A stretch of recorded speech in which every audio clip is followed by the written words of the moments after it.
Welcome to Luto, Inato. We created this channel for a cause to promote Filipino historical food culture and old-fashioned food traditions. We are advocates of Cebu Food Revolution to promote food as medicine, slow food movement to promote heritage food, and communities for alternative food ecosystems initiatives for health and sustainability. We are home chefs and we cook to make a difference.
So now we'll be cracking open a coconut.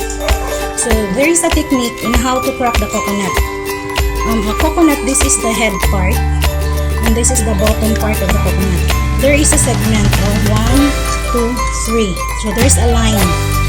So when you cut this, it has to be here, on this line here, and then in the middle of the equator. So this one, do it very slowly.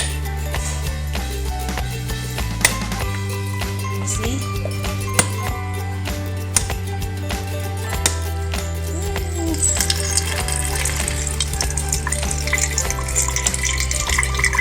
So this is called the coconut water. So coconut water is so rich in electrolytes. It is advisable for those who are undergoing extreme physical activity kay maka-replenish gud siya. Okay. So what do we have here? This is the sign that something is inside the coconut. This is called the coconut cotyledon or the coconut apple. See? Tadan! This is called the coconut apple. The coconut apple or the coconut embryo is a sign that the coconut is ready for planting or it's already germinating. See, this is what you call as the coconut apple, or in our local term it's called buwa. Coconut apple or buwa is edible, so it can be eaten, although it is very spongy. It tastes like a sponge when you eat it, but daghan kay siya health benefits. It is so rich in potassium and magnesium. It has antibacterial, antifungal, and antiparasite. It also provides a quick source of energy. The coconut itself, it protects us from cancer. It reduces the risk of heart disease and improves the good cholesterol or the high density lipoprotein, or what we call as the HDL. It restores and supports our thyroid function.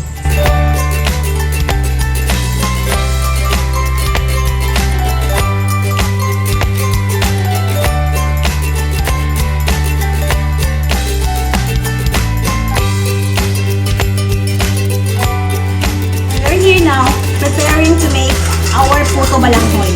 So our main ingredient is the fresh cassava. Ito na siya. Actually siyang libiron. Like this one. You can use a food processor in doing this para masayon. But then in traditional finds, mo gini ang paagi sa paghimo niya. Niliro na to siya like this one.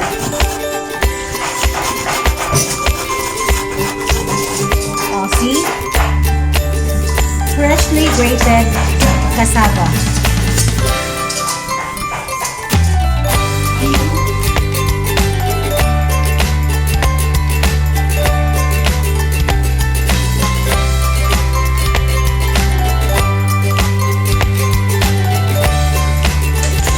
Now we will be extracting the juice from this grated cassava. The toxic compounds present in this cassava root is not beneficial for human consumption. So makalanag siya. So kung ano natin siya, dish or a dessert that we want, dili gyud nato gikinahanglan ang juice aning cassava root. So, i-press din siya tarong to get rid of the toxic compound na makalanag.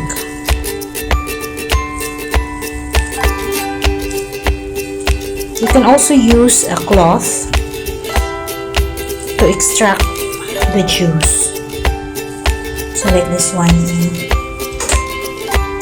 This will then be dehydrated pa. Ibuwad pa rin na siya nato og kuan a few minutes para maugagin siya.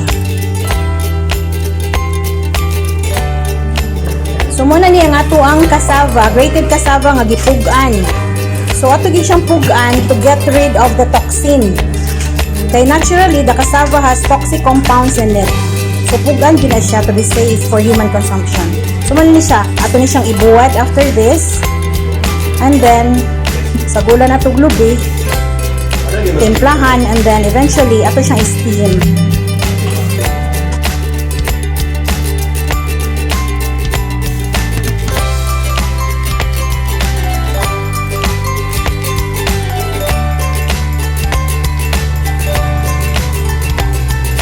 This is our freshly grated cassava mixed with desiccated coconut. So we're gonna be steaming this para sa iyahan ng final na cooking.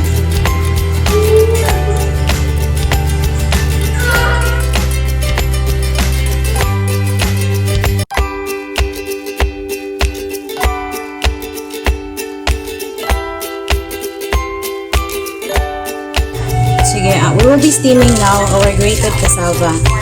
Butangan na itong sugar as base, brown sugar. Put the grated cassava on the mold. Bago la itong ihimo nga mold.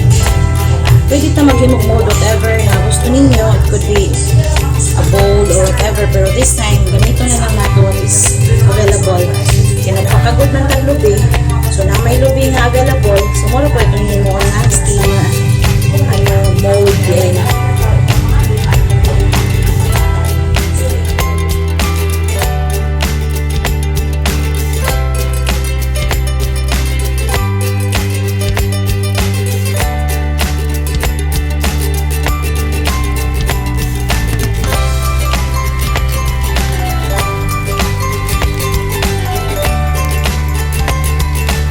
Our finished product, Puto Balanghoy.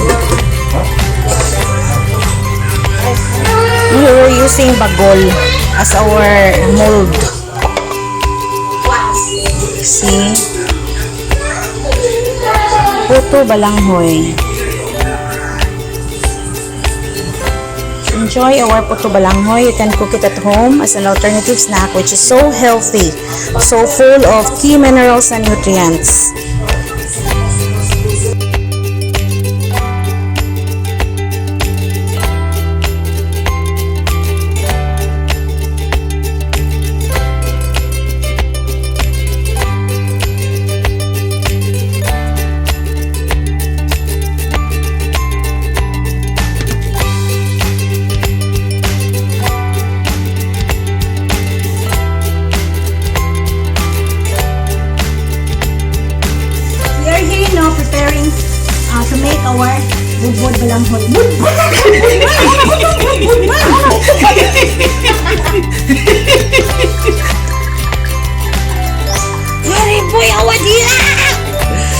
Restart.